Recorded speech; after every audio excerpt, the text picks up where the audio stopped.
भोजन सामान्य रूप से आप किसी को भी भोजन कराएं, अतिथि के रूप में जो आ जाए उसको भोजन कराएं, वहां पात्र का विचार नहीं करना। अतिथि के रूप में कोई भी आ जाए उसकी जाति का भी विचार नहीं करना।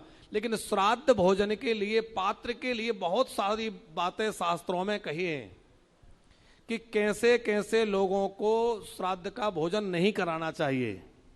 उसमें लिखा है कि अंगहीन व्यक्ति, जैसे आपने कहा कि दिव्यांग, तो अंगहीन जो हो उसको श्राद्ध का भोजन नहीं कराना चाहिए, शास्त्र की बात है।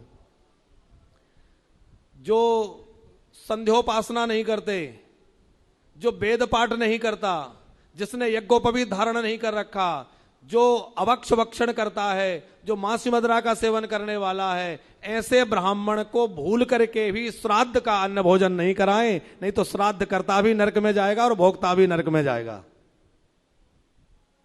जो ब्राह्मण संध्योपासना से हीन है, जो वेद पाठ नहीं करता है, जो सदाचार का पालन नहीं करता है, वो श्राद्ध भोजन के योग्य नहीं है, दिव्यांग भी नहीं है।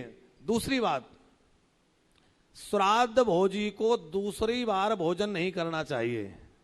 जैसे किसी ब्राह्मण को आपने श्राद्ध में भोजन करा दिया, तो श्रोत्री जी नियम है कि सवेरे से श्राद्ध भोजन न कराएं, दोपहर के बाद कराएं। शास्त्र का नियम है मध्याह्न काल के बाद कराएं। कारण क्या है?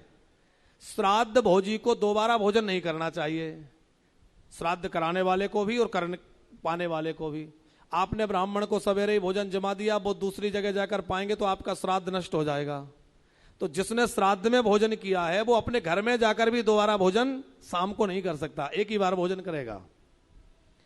तो श्राद्ध भोजी यदि दोबारा भोजन करता है तो लिखा है पुनर्भोजी च वायसः, जो दोबारा भोजन करता है वो कौए के योनि में जाता है, और जो श्राद्ध करता है उसका श्राद्ध नष्ट हो जाता है, उसके भी पितरों को अधोगति प्राप्त होती है। इसलिए श्राद्ध के समय पात्र का विचार करके ही श्राद्ध भोजन जमाएं। आजकल एक और परंपरा चल पड़ी है, श्राद्ध में ब्राह्मण नहीं मिलते तो लोग कहते हैं कि कहीं भी भोजन बांट आओ, हॉस्पिटल में बांट दो, यहां बांट दो। बहुत अच्छा है, आप हॉस्पिटल में बांटिए, गरीबों में बांटिए, दीनहीनों में बांटिए, अपने माता पिता की तिथि पर, बहुत अच्छी बात है। कपड़ा बांटिए, वस्त्र बांटिए, भोजन बांटिए, पैसा बांटिए, सब बांटिए, लेकिन ब्राह्मण भोजन अवश्य कराइए।